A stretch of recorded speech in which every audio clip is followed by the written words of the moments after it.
wasiirka amniga gudaha dowlad goboleedka Jubbaland Sareegaas Yuusuf Xuseen Cusmaan Dhuumaal uu weheliyo taliyaha qaybta 43aad ciidanka xoogga dalka iyo taliyaha ciidamada daraawiishta dowlad goboleedka Jubbaland oo kormeeray xerooyinka ciidamada xoogga dalka iyo kuwa dowlad goboleedka Jubbaland halkaas oo ay kula kulmeen qaybaha kala duwan ee ciidamada kuwaas oo loo diyaariyay xoreynta deegaanada ka maqan gacanta dowlad goboleedka Jubbaland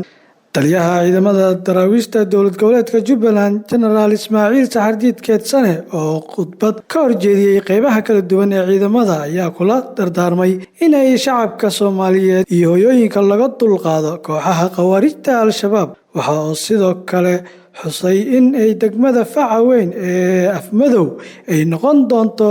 hooyada halganka iyo saldhigga looga abaabulo guluf ka dhan ah kooxaha khawaarijta Al-Shabaab General Ismaaciil Saxardiid Keedsane taliyaha ciidanka daraawiishta Jubbaland ayaa faahfaahin kooban ka bixiyay kormeerka ay ku tageen xeryaha ciidamada dowlad goboleedka Jubbaland iyo kuwa xoogga dalka ee degmada Afmadow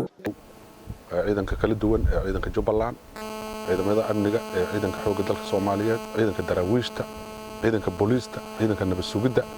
dhammaan ciidankaas oo difaac muddo dheer ku jiray aan booqanay oo ugu tagnay xeryahooda kuwaas oo maaragtay ujeedadana ay tahay inaan dardargelino inaan kor u qaadno inaan diyaarino ciidankaas oo aan u diyaarino howlgal degdeg ah oo lagu xoreeyo dib loogu xoreeyo Al-Shabaab laga xoreeyo deegaanada iyo degmooyinka